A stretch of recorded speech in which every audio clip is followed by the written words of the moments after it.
জানিয়ে দেব গুরুত্বপূর্ণ আপডেট আন্তর্জাতিক সংবাদ। শুরুতেই সংবাদ শিরোনাম, পরে বিস্তারিত।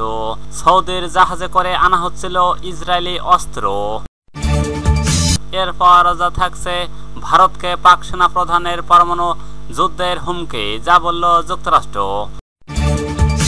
আরো যা থাকছে পরীক্ষায় কম নম্বর দেওয়ায় শিক্ষিকাকে মারধর করল ছাত্র।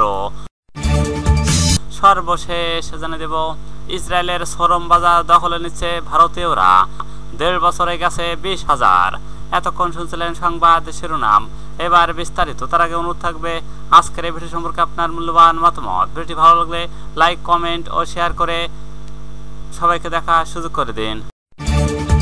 সৌদির জাহাজে করে আনা হচ্ছিল ইসরায়েলি অস্ত্র।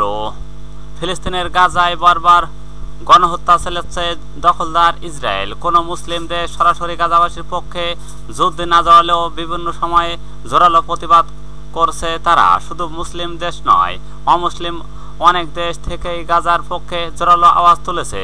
যুদ্ধ চালিয়ে নিতে ইসরায়েল যেন আরো কোনো অস্ত্র না পায়, সেজন্য ইউরোপের বিভিন্ন দেশের বন্দর কর্মীরা তৎপর হয়েছেন। ইউরোপের কোনো বন্দর ব্যবহার না করে কোনোভাবেই ইসরায়েলের অস্ত্র পাঠাতে দেবেন না তারা।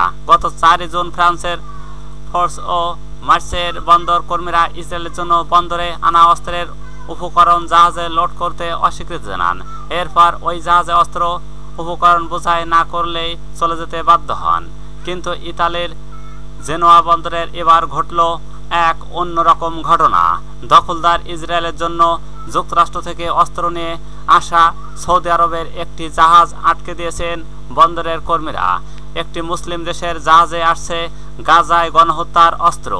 সেই অস্ত্র আটকে দিয়েছেন একটি অমুসলিম দেশের বন্দর কর্মীরা। জানা যায় গেল শুক্রবার বাহরি ইয়ানোবে নামে সৌদির এই জাহাজটি জেনোয়া বন্দরে আসে। জাহাজটি জেনোয়া থেকে অস্ত্র বোঝাইয়ের কথা ছিল, যেগুলো আবুধাবিতে নিয়ে যাওয়া হতো। কিন্তু বন্দর কর্মীরা জানতে পারেন এই জাহাজে আগে থেকেই অস্ত্র গোলাবারুদ আছে, যেগুলো দখলদার ইসরায়েলে নিয়ে যাওয়া হবে। জাহাজটিতে অনেকটা জোরপূর্বক প্রবেশ করেন বন্দরের 40 কর্মী। তখন তারা ইসরায়েলের জন্য আনা অস্ত্রের খোঁজ পান। ইতালির জেনোয়াতে আসার আগে জাহাজটি যুক্তরাষ্ট্রের মেরিল্যান্ডে গিয়েছিল। ধারণা করা হয় সেখান থেকেই এসেছে এই সব অস্ত্র।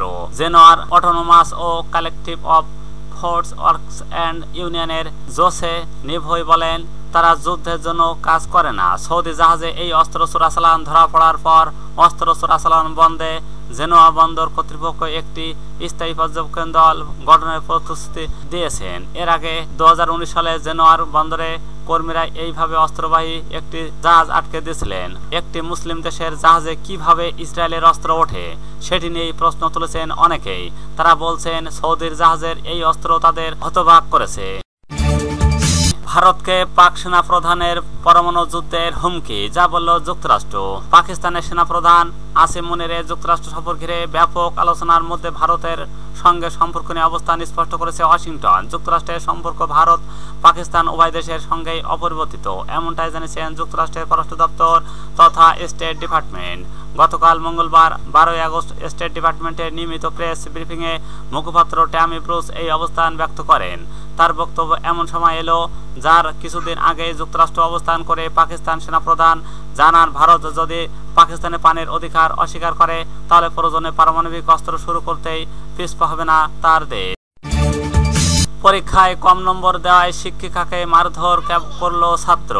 20 নম্বরের পরীক্ষায় শিক্ষার্থীকে 18 নম্বর দিয়েছেন। 2 নম্বর কম দেওয়া হলো সে ব্যাপারে শিক্ষিকার কাছে গিয়ে জিজ্ঞেস করেন। এরপর ওই শিক্ষার্থী শ্রেণীকক্ষে অন্যদের সামনে শিক্ষার্থীকে একের পর এক কেল ঘুষি মারতেই থাকে 17 বছর বয়সী ওই ছাত্র। ভারতীয় সংবাদ মাধ্যম এনডিটিভির প্রতিবেদনে এই খবর জানানো হয়েছে। ইসরায়েলের শ্রম বাজার দখলে নিচ্ছে ভারতীয়রা। 1.5 বছরে গেছে 20,000 কর্মী। গাজায় হামলা শুরুর আগে ইসরায়েলে কাজ করতে অনেক সাধারণ ফিলিস্তিনি, বিশেষ করে তেল আবিব শ্রম হিসাবে কাজ করতেন তারা। যুদ্ধ শুরুর পর তাদের অনেকে কাজ ছেড়ে দেন, আবার অনেকে কাজ হারান। এই পরিস্থিতিতে সুযোগ সন্ধানী 20,000 ভারতীয় গেছেন ইসরায়েলে। মধ্যপ্রাচ্য কেন্দ্রিক সংবাদ মাধ্যম মিডল ইস্ট আইয়ের খবরে বলা হয়েছে, গত সপ্তাহে ভারতীয় পার্লামেন্ট দেশটির পররাষ্ট্রমন্ত্রী কীর্তিবর্ধন সিং এই আইন প্রণেতার প্রশ্নের জবাবে জানান, 2023 সালের নভেম্বর থেকে 2025 সালের জুলাই পর্যন্ত অন্তত 20,000 শ্রমিক ইসরায়েলে গেছেন।